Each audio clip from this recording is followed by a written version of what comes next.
Oi gente, tudo bom? Mais uma hora do português e hoje nós vamos falar dos monossílabos tônicos. Essas palavrinhas que muita gente às vezes se atrapalha com elas em relação à acentuação. Vamos lá? Ó, basicamente, os monossílabos tônicos são essas palavras, né? Monossílabo já está dizendo, né? Só possui uma sílaba.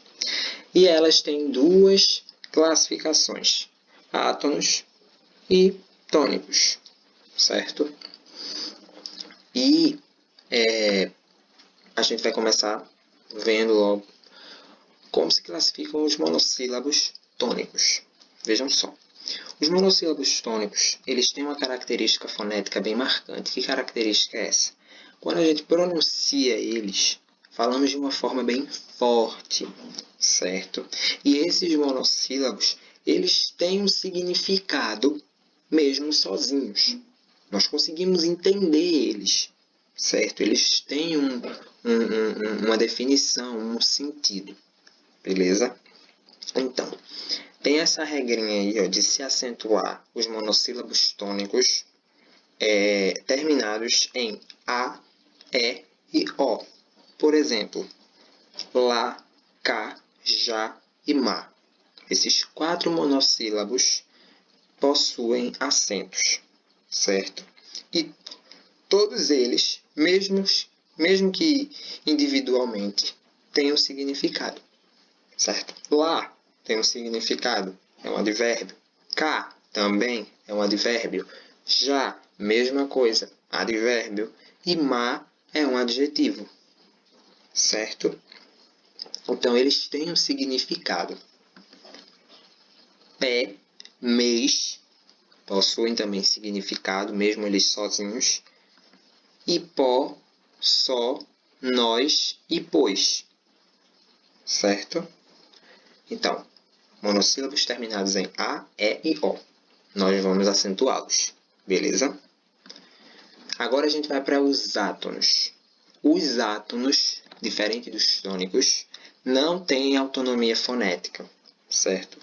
Logo, ao serem pronunciados, é como se a gente pronunciasse a sílaba, né, da palavra que vem após esses monossílabos. É como se esse monossílabo fosse parte dessa palavra, porque a gente não pronuncia ele com uma ênfase, beleza? Então, como ele diz aí, proferimos o som mais fracamente, ou seja, de uma forma mais fraca, só que totalmente diferente dos monossílabos tônicos. E ó, esses são os principais monossílabos átonos. U, A, uns, mi, ti, li, si, ti, di, em, que, i. E prestem atenção, como eu falei dos monossílabos tônicos, eles têm uma significância, mesmo sozinhos, os átonos não possuem essa significância. Por exemplo, se eu colocar um i simplesmente, esse i, ele não vai ter um significado como pé, por exemplo. Pé, a gente olhando pé, a gente sabe que pé é monossílabo. E sabemos o que é um pé, não é isso? Mas i, esse i, ele tem uma classificação gramatical, ele é o quê? É uma conjunção aditiva, de adição. Mas, por exemplo, ele não tem uma significância, por exemplo, como se fosse pé. A gente sabe que é um pé, mas o que é um i? I precisa de algo para ser mais bem compreendido, como eu coloquei aí. Os monossílabos átonos são palavras vazias de sentido, né? Se eu colocar eles sozinho numa frase, ti, eu sei que aquilo ali é um pronome, mas ele não tem um significado, ele não tem um sentido completo se não tiver uma palavra acompanhando ele. Entenderam? É diferente de mês, é diferente de já, não é isso? Elas precisam, só complementando, de algum outro vocábulo, de alguma outra palavra para serem melhor compreendidas, certo? E também há monossílabos que são átonos em uma frase e tônicos em outras. Como assim? Por exemplo, Gabriel não veio à aula por quê? Gabriel não veio à aula por quê? Esse que aí está com acento, certo? Isso faz em relação ao uso dos porquês, porque a gente sabe que na língua portuguesa nós temos 4 tipos de porquê, certo? E cada um tem uma função específica, beleza? Então, Gabriel não veio à aula por quê? Percebam que esse monossílabo que é tônico, diferente do porquê você sempre faz tudo errado, certo? Então, aí nós temos a primeira frase, que o monossílabo é tônico, porque, e porque você sempre faz tudo errado. Na segunda frase. Esses porquês, né? O primeiro, nós só usamos para final de frase interrogativa. Então, a gente fala a frase todinha e lá na frente a gente pergunta por quê. Aí eu uso um acento para identificar esse porquê. Já quando é início de frase, eu não preciso pôr acento. Eu apenas separo porquê.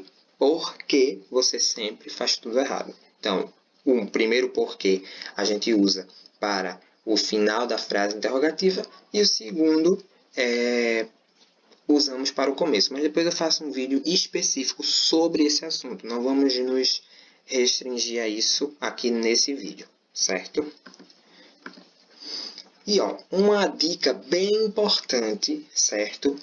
Sobre os acentos e as sílabas tônicas, a entonação fonética que a gente dá às palavras, certo? A gente sabe que muitas palavras da língua portuguesa não têm acento, certo? Mas elas não é por elas não terem acento que elas são átonas. Não, elas têm uma tonicidade, elas têm um tom.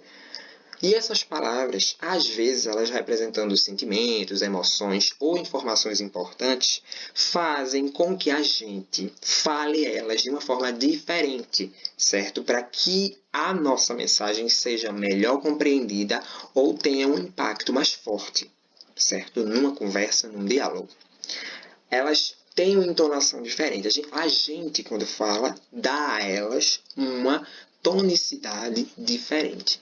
É o exemplo de: eu estou muito feliz que você veio à minha festa. Então, a gente aí escrevendo muito, dá a entender o quê? Que a gente está muito feliz, feliz pra caramba, não é isso? E a gente,